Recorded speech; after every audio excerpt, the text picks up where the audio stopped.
시편 12편의 마지막 부분을 8절을 기억하시면은 시편 13편 처음에 나오는 시인의 심정을 공감하실 것입니다.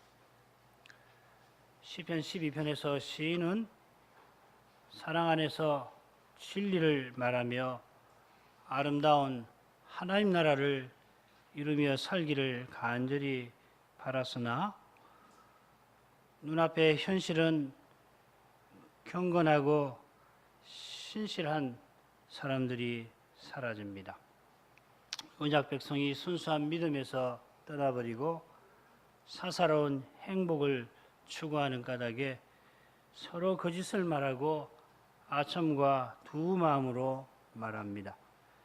사람을 자랑하는 악한 정욕이 언약의 나라를 뒤덮고 사람의 꾀를 앞세우는 악한 자랑이 쟁쟁합니다. 절망의 현실에서 탄식밖에 나오지 아니하는데 하늘에서 하나님의 말씀이 들려옵니다. 여호와의 말씀이 시인의 마음을 채우니까 악인의 자랑은 들리지 않고 확신이 그 가난한 마음을 붙들어 줍니다. 하나님의 구원을 확신하는 시인은 이제 두려운 현실을 마주할 수 있게 됩니다. 그 현실은 비루함이 부끄러움 당하기는커녕 높임받는 현실이고 악인이 처소에서 활개치는 현실입니다. 확신이 시인의 마음을 붙들어 줄 때에는 이 끔찍한 현실을 견딜 수가 있었는데, 그러나 그 현실이 당장에 바로잡히지 아니합니다. 바라는 것보다 길어집니다. 나중에는 이 끔찍한 현실이 영영 바로잡힐 것 같지 않습니다. 그럴 때 여호와여 어느 때까지니까 탄식이 저절로 터져 나왔습니다. 13편을 셋으로 나눠보겠습니다. 1절, 2절 금방 말씀드린 시인의 탄식이고 3, 4절은 시인이 간구하는데 두려움 가운데 있습니다. 아까 제가 일부러 두렵건대라고 하는 데를 한 군데 더 넣어 읽었죠. 세 번 나옵니다. 5, 6절은 주의 인자심을 의지하는 시인이 마침내 주의 구원을 기뻐하며 찬송합니다. 6절이니까 참 짧은 편인데 읽고 또 읽으면 읽을 때마다 새롭습니다. 무엇보다 이 시가 하나님의 말씀입니다.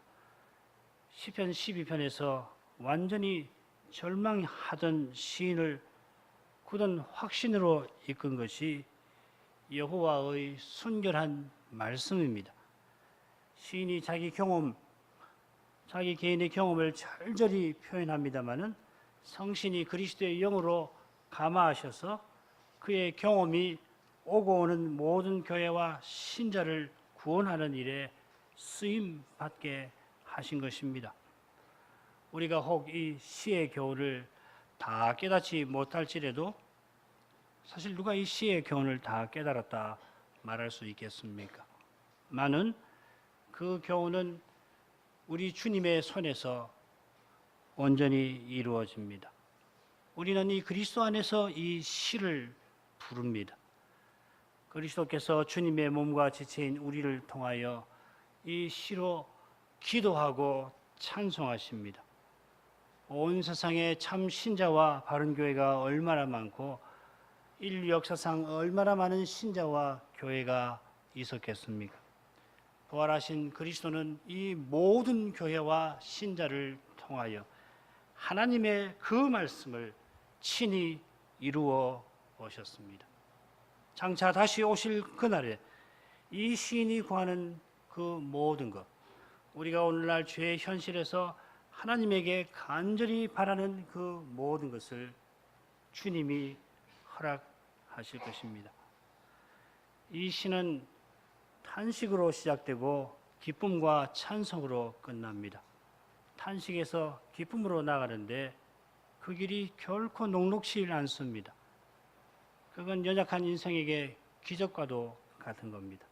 바랄 수 없는 것입니다. 현실에 매여 있을 때는. 우리의 탄식이 어떤 현실에서 나오는 줄 아는 사람, 참으로 탄식한 사람은 영원한 기쁨에 나가는 그 길을 오직 하나님이 여신다고 고백합니다. 그 고백에 있어 시인은 나를 생각하사 응답하소서 간구합니다. 간구합니다마는 시인은 세 번이나 두렵건대 합니다. 이 시의 요지는 이렇게 간략하게 표현할 수 있습니다마는 이 짧은 시의 구성은 읽을수록 절묘합니다. 시인이 하나님의 감추인 얼굴을 말하는데 그것은 내 원수가 나를 쳐서 자긍하는 현실과 붙어 있습니다. 원수의 공격은 사망의 잠이라는 표현에서 내가 요동될 때라는 표현에서 얼마나 두려운 것인지 잘 드러납니다. 원수가 자긍하는 일은 둘째 연에서 내가 저를 이겼다 하는 원수의 장담하는 말에서 생생하게 묘사됩니다. 원수의 승리는 나의 대적이 기뻐하는 일로 이어집니다마는 그러나 최후의 기쁨, 순수한 기쁨은 주의 구원을 맛보는 데 있습니다. 그 기쁨은 여호와를 찬송하는 거기에 약속되어 있습니다. 그 찬송은 여호와의 인자하심, 그분의 후대하심에 나옵니다. 본문 살피죠. 1절, 2절은 똑같이 어느 때까지라는 표현이 두 번 나오는데 받으신 유인물에 있는 그 사역을 제가 읽는 것이 오히려 좋겠습니다. 어느 때까지니가 여호와여 나를 잊으셨나이까 영영이 어느 때까지 주의 얼굴을 나에게서 숨기시겠나이까 어느 때까지 내가 나의 영혼에 경영하리이까 내 마음이 근심하리이까 종일토록 어느 때까지 내 원수가 나를 쳐서 자긍하리이까 각절 1, 2절 앞뒤로 어느 때까지이니까 하며 전반절, 후반절이 시작되는데 중간절은 영영이 혹은 종일토록 시간을 가리키는 부사로 끝납니다. 이런 표현법을 통해서 시인의 심정을 조금 헤아릴 수 있을 것 같습니다. 시인은 지금 여호와께서 영영이 자기를 잊으신 것처럼 그 얼굴을 영원토록 숨기시는 것 같습니다. 그처럼 시인은 종일토록 마음을 씁니다마는 근심이 종일토록 마음을 덮습니다. 시인은 날마다 근심으로 지내는데 근심한다고 달라지는 것은 없을 뿐만 아니라 오히려 구원의 소망은 점점 멀어져 가는 것 같습니다. 우리의 기쁨과 전부이신 하나님의 얼굴이 영원히 내게서는 가려진 것 같습니다. 매일을 살아갈 힘이 사라져 갑니다. 눈앞의 현실을 대면할 엄두가 나지 않습니다. 시인이 날마다 피할 수 없는 현실, 그러나 대면할 엄두조차 나지 않은 현실이 2절 마지막에 어떤 것인지가 2절 마지막에 생생하게 나옵니다. 내 원수가 나를 쳐서 자긍한다 했는데 나를 쳐서 자긍한다 이렇게 번역된 이 표현은 나를 짓누르고 높아졌다 하는 말입니다. 힘으로 나를 짓누른다 하는 뜻입니다.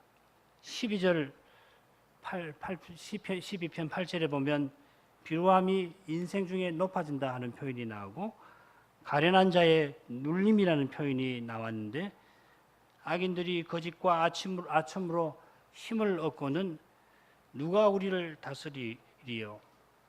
자랑하는 현실에서 시인은 비루한 권력 아래 신음합니다.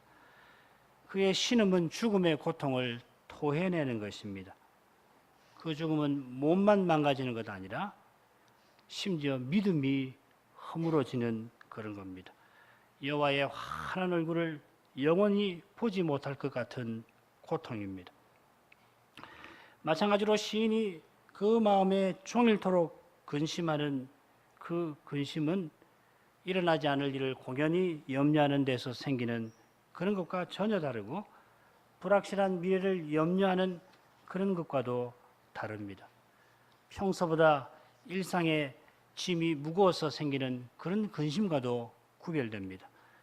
시인이 종일토록 근심하는 근심은 사망의 그늘이 짙게 들이온 골짜기를 지나는 그런 근심입니다. 이런 점에 비추어 시인이 계속 내 영혼에 경영한다 하고 표현한 이 표현의 의미를 살펴야 할 것입니다. 이게 퍽 이해하기 어려운 표현입니다만은 문맥을 고려하면은 내 영혼, 이 네페시라는 말인데 이 목숨이라는 말이거든요. 이 목줄이라고 생각하시면 됩니다. 영혼이라고 번역되지만은 시에서는 이 물이 목까지 차오르는 때 그 목, 내 목숨을 노리는 꾀들을 쌓아둔다 하는 뜻 같습니다. 원수들이 온갖 꾀를 동원해서 시인의 목숨을 노리는 정경입니다. 12편에서 보았듯이 악인들은 거짓을 퍼뜨리고 이 악인들이 언약 백성이거든요. 무슨 말을 들었으면은 그 말이 옳은지 그른지를 확인하고 옳으면은 그렇다고 그러고 아니면 아니라고 해야 되는데 하나님 백성들이 신실하지도 않고 경건하지 않아서 이 거짓인데 알아보지도 않고 그냥 친하니까 막 퍼뜨리고 그러는 거거든요. 그래서 시인을 고립을 시키고 그리고 다른 한편으로는 아첨으로 시인의 약점을 잡아서는 자기들 세력을 만들어서 세력이 형성되니까 시인을 짓눌러 버리려고 하는 그런 그림입니다. 그런 까닭에 시인은 어느 때까지 이런 상태로 지내야 합니까? 탄식하는 것입니다. 이런 절박한 형편이니까 시인은 어느 때까지 주의 얼굴을 나에게서 숨기시려는 것입니까? 탄식합니다. 앞서 살핀 대로 하나님이 영원히 시인을 잊으신 것 같은 형편입니다. 예수님이 교훈하신 대로 우리 아버지는 우리 머리카락을 매 순간 헤아려 주시는 분인데 죽음의 그림자가 짙게 무겁게 지나가는 현실에서는 연약한 인생의 눈에 사랑하시는 하나님이 보이지 않습니다. 하나님이 나를 버리신 것 같습니다. 나를 잊어버리신 것 같습니다. 죽음만 내게 남은 것 같습니다. 모든 친구가 다 떠나버리고 빛이라고는 찾아볼 수 없는 그 어둠만이 내 곁에 남은 것 같습니다. 시편 88편 19절에 보면 참 절절한데요. 오직 어둠만이 내 친구라 이렇게 그 시가 끝납니다. 우리 주님이 십자가에서 이런 고난을 겪으셨습니다. 십자가에 달리신 주님은 아버지에게 참으로 버림당하셨습니다. 잡히시는 밤에 주님을 위해서 목숨도 불사하겠다고 장담하는 제자들이 다 떠났습니다. 다른 일은 몰라도 나는 주님 버리지 않겠다 하던 그 제자는 여종 앞에서 맹세까지 하며 나는 예수님을 모른다, 저 사람 모른다 부인하였습니다. 3시간 깊은 어둠 속에서 주님은 모든 시편에 기록된 고난을 우리 모두가 받아야 할 형벌과 진노와 저주를 홀로 받으셨습니다. 그 시간에 과연 어둠만이 그분의 친구였습니다. 부활하신 주님은 우리들어 그런 길을 걸으라, 따라오라 하십니다. 우리 십자가를 지고서 나를 따르라 하신 길은 사랑하는 이에게 미움을 받고 신뢰하던 친구에게 오해와 배신을 당하는 길입니다. 어둠만이 내 친구라고 신음해야 하는 길입니다. 그 길은 구약의 시인들이 걷던 길이고 선지자들이 그런 길을 걸었습니다. 물론 우리같이 평범한 신자가 위대한 선지자나 거룩한 시인이 겪은 그런 고난은 겪지 않을 것입니다만은 우리가 너무도 연약해서 어려운 현실 앞에 주저앉기 쉬운 까닭에 이런 연약한 우리를 위하여서 주님은 이런 시들을 지어 주셨습니다. 잠시 먹구름만 몰려와도 두려움에 사로잡히는 우리가 온 하늘이 먹구름으로 채워지는 그때를 어찌 잠시인들 견딜 수 있겠습니까? 이런 연약한 우리를 하나님이 사랑하셔서 어둠만이 내 친구라 고백하던 그 시인을 통하여 어찌하여 나를 버리셨나이까 하신 주님을 바라보게 하시는 것입니다. 우리 위해서 홀로 지옥 형벌을 받으신 주님 안에서 구원의 소망을 잃지 않게 하십니다. 연약한 우리에게는 약간 어려운 현실도 마치 태산이 무너지는 듯 절망이 덮치는 것 같습니다마는 고난의 시들을 통하여서 궁극적으로는 십자가에 달리신 예수 안에서 어려운 현실을 마주할 수 있게 하십니다. 그 현실에서 주님의 부활 생명을 살아내게 하십니다. 원수를 위해서 십자가 지신 그분처럼 우리도 까닭없이 나를 미워하는 이를 향하여 사랑하려는 마음을 잃지 아니하게 하십니다.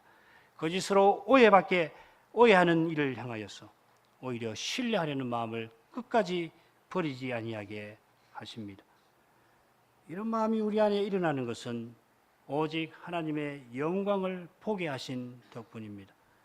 복음 강설이 순수하게 전파되는 거기서 그리스도의 얼굴에 있는 하나님의 영광을 아는 빛이 비칩니다.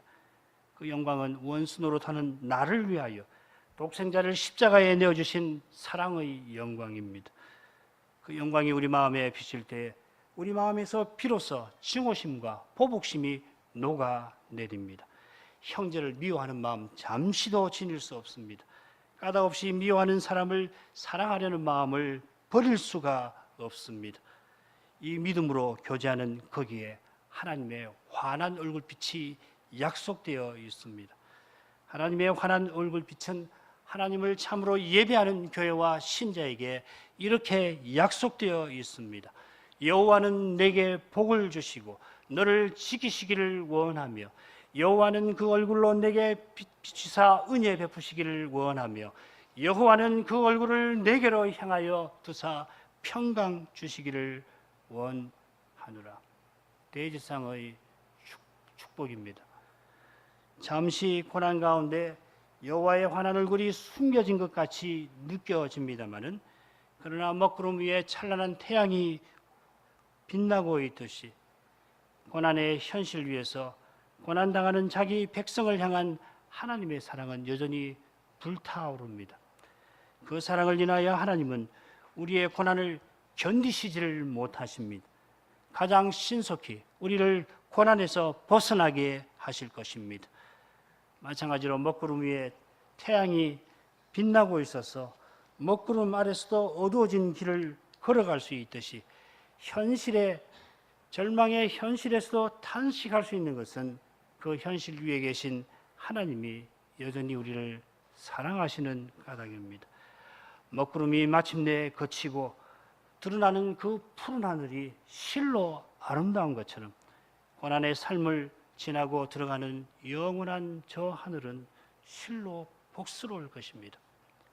시인이 영원히 하나님 자기를 잊으신 것 같이 느낍니다마는 그러나 하나님을 향하여 계속 간구합니다. 여호와 내 하나님이여 3절 4절입니다. 나를 생각하사 응답하시고 나의 눈을 밝히소서. 두렵건대 내가 사망의 잠을 잘까 하오며 두렵건대 나의 원수가 이기를 내가 저를 이기었다 할까 하오며 두렵건대 내가 요동될 때 나의 원수들이 기뻐할까 하나이다. 말씀드린 대로 3번 두렵건대가 나옵니다. 4절 후반절에 내가 요동될 때 앞에 두렵건대를 넣어서 읽으셔도 좋습니다.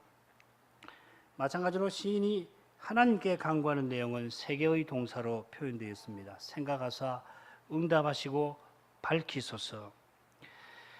시인은 하나님이 영원히 그 환한 얼굴을 자기에게 돌리지 않으실 것처럼 탄식했는데 여호와 내 하나님이여 합니다. 사실 원문은 이렇게 되어 있습니다. 나를 생각하사 응답하소서. 여호와 내 하나님이여 나의 눈을 밝히소서. 나를 영영히 잊으셨습니까? 하면서도 그 영혼 깊은 데서 나를 돌아보소서 간구한 겁니다. 루터 선생이 시인의 이런 상황을 두고서 소망은 절망하고 절망은 소망한다. 소망은 절망하고 동시에 절망은 소망한다. 이렇게 해설을 했다고 하는데, 이런 일은 성신이 우리 안에서 말할 수 없는 탄식으로 하나님의 뜻대로 우리를 간구하시는 사실과 붙어 있습니다. 성신이 우리 안에서 우리를 위해서 간구하시는 까닭에 절망하는 우리가 소망합니다. 그처럼 그리스도와 같아질 그날을 소망하는 우리는 주의 현실 앞에서 절망합니다. 그리스도와 같아지는 그날에 모든 갈등, 근심이 사라질 것입니다. 그처럼 지금 그리스도 안에서 모든 갈등과 근심을 견딜 수 있습니다. 그리스도 안에서 무엇보다 내가 죄인인 것을 깨닫습니다. 내가 얼마나 모순투성인지를 압니다. 모순 많은 현실보다 더 모순 많은 나를 압니다. 진리를 말하는 내가 얼마나 거짓으로 가득한지를 인정합니다.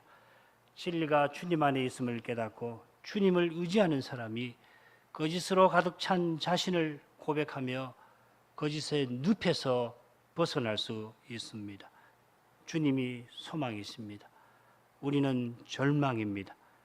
절망인 우리를 통하여 주님은 소망되려 하십니다. 우리가 소망을 말할 수 있는 길은 믿음입니다. 참된 믿음은 바랄 수 없는 중에 바랍니다. 내게 응답하소서. 죽음의 골짜기에서 구원을 바라는 절절한 간구입니다. 침묵을 지키시는 하나님을 향한 연약한 인생의 절규입니다. 이 절규가 이미 하나님의 대답이기도 합니다마는 그것을 우리가 알지 못하는 까닭에, 그걸 실감하지 못하는 까닭에 이 절규는 절망적입니다. 더욱 절망적입니다마는 역설적이게도 하나님의 대답은 더욱 분명해집니다. 하나님의 대답이 우리 영혼에 들리기 위해서는 사람을 긍정하는 모든 장애가 무너져야 합니다. 하나님이 구원이시라는 그 진리가 우리 영혼에 비추려면 멸망만이 우리의 목숨을 깨닫지 못하게 하는 모든 자랑이 부끄러움을 당해야 합니다. 하나님의 지혜는 인간의 꾀를 버리는 데서 나타납니다.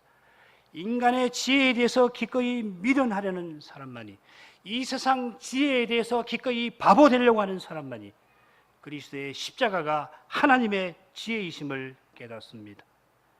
우리가 그 지혜를 깨닫기까지 하나님은 침묵으로 대답하실 것입니다. 시인이 응답받기를 바라던 내용은 나의 눈을 밝히소서 하는 이 구체적인 간구에 암시되어 있습니다.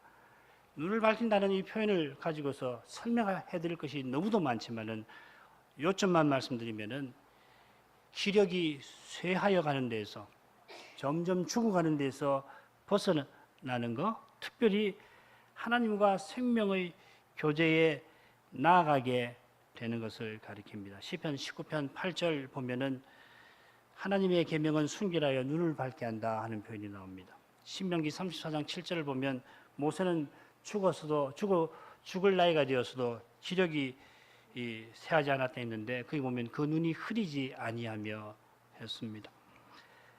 우리가 천년에서 시인이 죽음의 그늘에 있고, 그래서 하나님의 환한 얼굴을 보지 못하는 형편에서 탄식하는 점을 살폈습니다. 주님의 환한 얼굴을 뵙지 못하니 시인은 마음의 눈만 아니라 육신의 눈도 침침하게 느껴졌을 겁니다. 주님의 사랑을 맛보지 못하는 신자는 살맛이 별로 나지 않는 법입니다. 주님이 전부이시니까 그 주님의 사랑을 느끼지 못하면 살맛이 안 나거든요. 우리 영혼의 만족은 오직 주님이십니다. 참 생명은 하나님을 아는 것, 하나님의 사랑 안에 사는 것, 또 하나님을 사랑하는 것입니다. 하나님을 참으로 사랑하는 사람의 눈은 실로 순수하고 밝을 것입니다. 그의 마음이 늘 거룩한 하늘을 향하는 까닭입니다. 그 하늘의 영광을 보니까 눈이 점점 순수해지는 것입니다. 시인의 간구는 간절합니다. 절절합니다. 그는 그저 육신의 죽음 앞에 서 있지 않습니다. 그가 세 가지를 두려워하는데 뭘 두려워하는가를 알면 그의 심정을 우리가 더 헤아릴 수 있을 겁니다. 시인이 사망의 잠을 잘까 두려워합니다. 시인이 두려워하는 사망은 하나님에게 잊혀지는 것, 하나님과 교제에서 영원히 끊어지는 것입니다. 하나님께 완전히 버림받는 겁니다. 십자가를 앞두고 예수님이 이 점을 가장 두려워하셨습니다. 십자가에서도 그리하셨습니다. 우리가 두려워하는 죽음이 바로 여기 있습니다. 우리가 하나님을 믿더라도 큰 두려움에 종종 압도되는 이유가 바로 여기 있습니다. 이 두려움은 오직 우리를 위하여 버림받으신 그리스도 안에서만 견뎌낼 수 있습니다.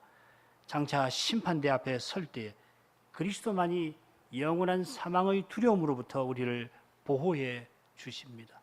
이것을 잊어버리지 마시기 바랍니다. 구원의 확신은 오직 그리스도에게 있습니다. 조금이라도 사람을 자랑하면 그 확신은 이미 무너져 있습니다. 실로 두려운 상태에 떨어져 있는데 교만한 마음은 그걸 모릅니다.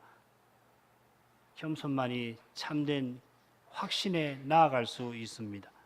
확신은 내 의지의 견고함이 아니라 그리스도의 은혜의 견고함입니다. 이것을 이해하면 왜 참된 확신이 겸손으로 가능한지를 이해하실 것입니다. 교만하면 절대로 확신에 이를 수 없습니다. 사람에게 조금이라도 가능성을 두거나 사람을 조금이라도 의지하면 그것은 확신 정반대로 가는 것이죠. 그런 점에서 원수가 오만하게 내가 저를 이겼다 자랑하는 것을 시인이 왜 두려워하는지를 알 것 같습니다. 시인이 두려워하는 것은 그저 자기의 패배가 아니라 자기의 패배로 말미암아 하나님의 영광이 부끄러움 받는 것입니다. 하나님의 이름이 영광 받으셔야 하는데 원수가 바라는 대로 시인이 하나님에게 버림당하면 하나님의 이름은 부끄러움 당하십니다. 이것이 시인이 참으로 두려워하는 겁니다. 교회 여러분, 그런데 한번 이 얼마나 놀라운 현실이 지금 전개되는 것입니까? 하나님에게 버림받는 것 같은 현실에서 그분의 이름이 영광받기를 바라는 마음은 도대체 어디서 오는 겁니까? 그 마음은 오직 그리스도의 영이 성신이 이 시인을 감화하시는 데서 생기는 겁니다. 장차 오실 메시아를 바라보는 믿음으로 말미암아 하나님을 사랑하는 심정이 시인에게 일어나는 것입니다. 아버지의 뜻을 위하여 아버지에게 기꺼이 버림받으신 그리스도 안에서만 인생이 이런 심정을 품을 수 있습니다. 이 심정, 이 믿음으로 모세가 동족의 구원을 위하여 주의 기록하신 책에서 내 이름을 지워버려 주십시오 했던 것입니다. 사도도 그랬죠. 이것이 하나님의 사랑의 승리입니다. 하나님의 사랑은 승리합니다. 죄는 반드시 패배합니다. 인간의 힘과 지혜는 반드시 무너지고 하나님의 지혜와 능력이신 그리스도만 영원히 다스리십니다. 그런 심정에서 시인은 자기가 요동될 때에 자기 대적들이 기뻐하는 그것을 두려워합니다. 여기 요동되는 것, 요동하는 것이라고 번역하는 것이 좋죠. 이 요동한다는 것은 구원과 붙어 있는 겁니다. 시편 16편 6절을 보면 시편 10절 시편 6절에 보면 악인이 나는 요동치 아니하리라 장담하는 표현 나오죠. 시편 16편에는 이렇게 기록되어 있습니다. 어떻게 해서 요동치 않게 되는가? 내가 여호와를 항상 내 앞에 모시며 그가 내 우편에 계심으로 내가 요동치 아니하리로다. 악인이 하나님이 없다, 하나님은 보지 아니하신다, 하나님은 감찰치 아니하신다 하고서 사람의 세력을 모아서 사람의 꾀로 원하는 것을 얻어 요동치 아니하리라 장담했습니다마는 연약한 인생이 요동하지 아니하는 길은 여호와께서 그 우편에 계셔 주시는 것입니다. 이런 내용을 보면 시인이 내가 요동한다고 말한 것은 우리가 지금까지 줄곧 생각했던 그런 형편에 영원한 구원에서 탈락될 그런 위험에 처한 것을 가리킵니다. 마찬가지로 시인의 대적들이 기뻐하는 것도 사람의 성취와 영광을 자랑하는 것과 붙어 있습니다. 바벨탑이 높이 올라갈 때 니므롯이 기뻐하였습니다. 느부갓네살이 거대한 제국을 보고서 기뻐하였습니다. 이는 악한 생각대로 자기 원하는 것을 이룰 때에 즐거워하는 것입니다. 이런 기쁨을 하나님은 미워하십니다. 거기에 연약한 시인이 이런 기쁨을, 악인들의 기쁨을 두려워하는 이유가 있는 것입니다. 그러나 악인의 악한 즐거움은 하나님의 순수한 기쁨과 함께 있을 수 없습니다. 시편 12편에 그리듯이 서로 거짓을 말하고 아첨과 두 마음으로 말하여 힘 얻어 자랑하는 즐거움은 하나님의 순수한 기쁨을 위해서 반드시 무너집니다. 믿음의 교제만이 순수한 기쁨에 이릅니다. 그 교제만이 온전한 하나를 이룰 수 있는 까닭입니다. 그래서 순수한 거예요. 그래서 참으로 기쁜 거예요. 악한 생각으로 모이면 반드시 서로 다툽니다. 그리고 큰 절망과 쓰림을 맛보게 될 겁니다. 성도의 교제를 벗어나는 데에서는 악한 욕심을 이룰 그때에 잠시 하나가 되었다가 그 관계는 곧 무너져 버립니다. 그리스도 안에서만 참된 교제가 있고 그 교제에서만 영원한 기쁨이 약속되어 있습니다. 바로 그 내용이 제3년입니다. 나는 오직 주의 인자하심을 의뢰하여 싸우니 내 마음은 주의 구원을 기뻐하리이다. 내가 여호와를 찬송하리니 이는 나를 후레하심이로다. 두려움 가운데서 간절히 하나님에게 기도하던 시인이 기쁨과 찬송의 심중에 나아갔습니다. 5절은 그냥 나는 이렇게 되어 있지 않고 그러나 나는 이렇게 시작됩니다.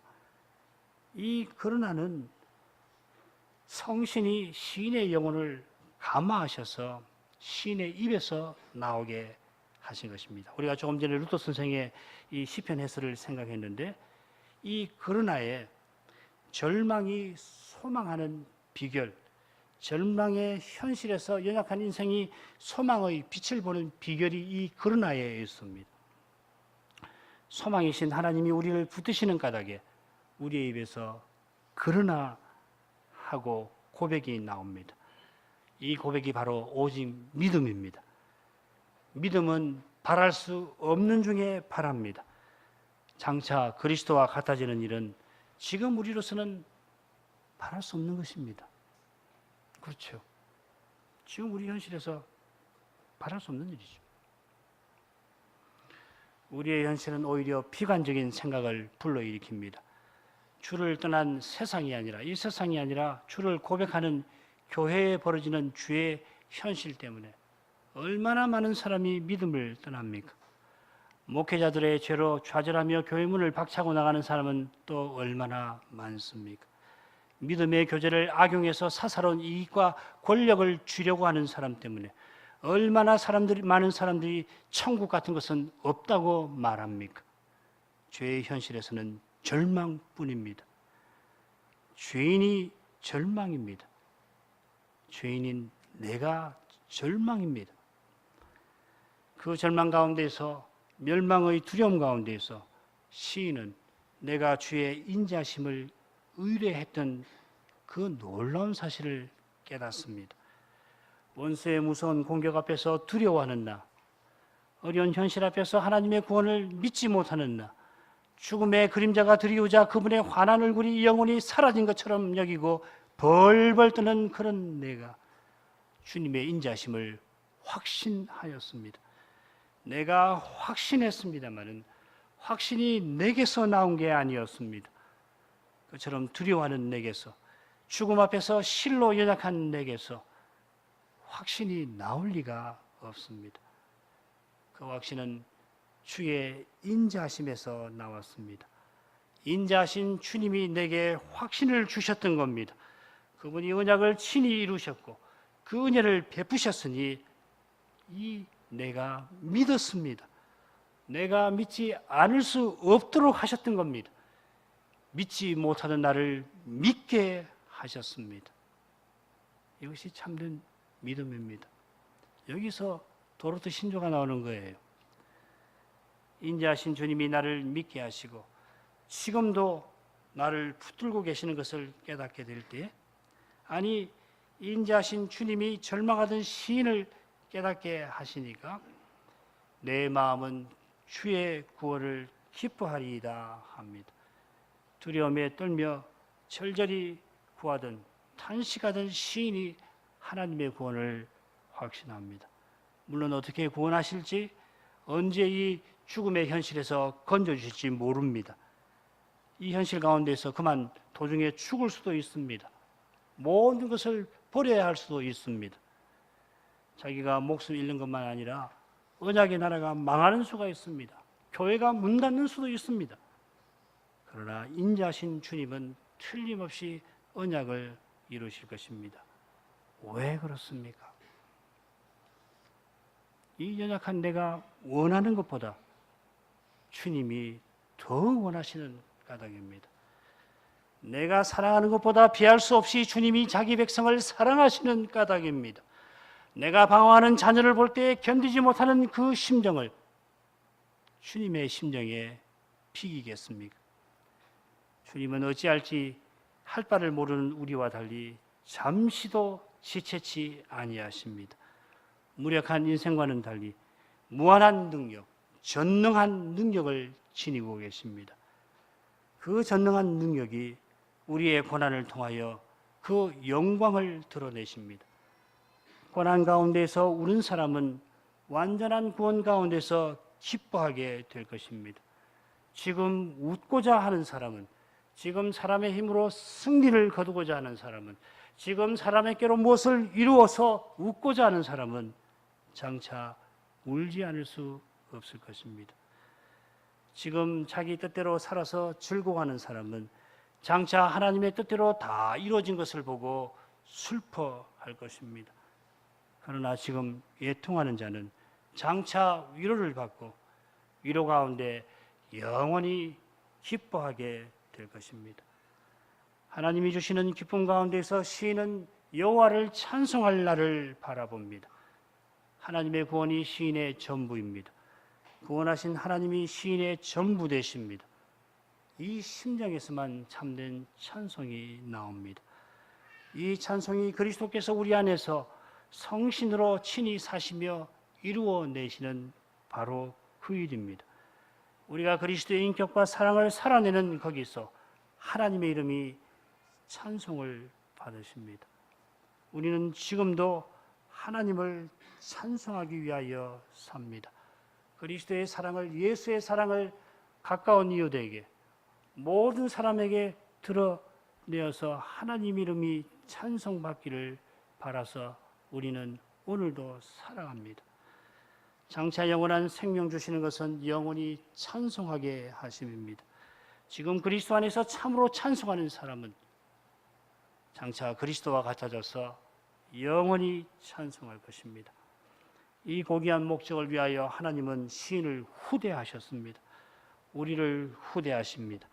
시인은 목숨마저 위태로운 처지입니다. 그런데 나를 후대하셨다 하였습니다. 믿음의 형제들과 함께 여호와의 집에 올라가자, 함께 찬송하자 권하던 그 시절이 틀림없이 떠올랐을 겁니다. 그러나 죽음의 두려움의 앞에서 떠는 이런 자기를 붙들어 주시는 사실에서 그 후대하심을 생생하게 맛봅니다. 영원한 구원에 이르게 하시려고 죽음의 골짜기를 지나게 하십니다. 죽음의 그늘 아래서 연약한 인생은 두려워합니다마는 두려워하는 마음에 하늘의 평안을 내려주십니다. 무엇보다 믿음을 무너지게 하는 현실에서 내가 지금껏 믿은 것이 대체 무엇인가? 내가 믿었다고 하는 것이 무엇인가? 탄식하게 만드는 현실에서 그 믿음을 순수하게, 견고하게 해주십니다. 믿음을 무너지게 하는 현실을 통하여 자기를 의지하는, 사람을 자랑하던 찌꺼기를 전부 녹여버리십니다. 사람에게 철저히 절망하게 하셔서 하나님만 소망하게 하십니다. 실로 우리를 후대하십니다. 호흡 하나도 하나님이 주시는 것입니다마는 참된 고난은 하나님의 선물입니다. 기도하겠습니다. 자비하신 아버지, 구약 시인을 쓰셔서 고난의 현실을 통하여 우리의 구원을 견고하게 해주시는 은혜를 밝히 드러내 주시니 감사합니다. 은혜는 하나님이 거저 주시는 것이고 저희는 그저 받습니다. 그 은혜는 저희가 바랄 수 없는 구원을 주시는 것이며 이 구원은 바랄 수 없는 중에 바라는 참된 믿음에게 허락됩니다. 구원을 바랄 수 없는 현실이 죄의 현실입니다. 우리의 죄가 그처럼 두렵습니다. 마지막 원수 사망이 이 죄의 삭시입니다. 죄 있는 우리에게서는 구원이 나오지 않습니다. 믿음도 그러합니다. 절망하는 신자의 입에서 확신의 고백과 기쁨의 찬송이 나오는 것은 오직 성신님이 이루신 일입니다. 그리스도께서 우리를 위하여 십자가 지시고 부활하신 까닭에 이날에 저희가 하나님을 예배하며 찬송합니다. 연약한 우리의 삶도 그리스도의 사랑을 드러내려는 우리의 삶도 하나님의 찬송이 되게 해주십니다. 자비하신 하나님, 영원히 찬송받으시기에 합당하십니다. 예수님의 이름으로 기도합니다. 아멘.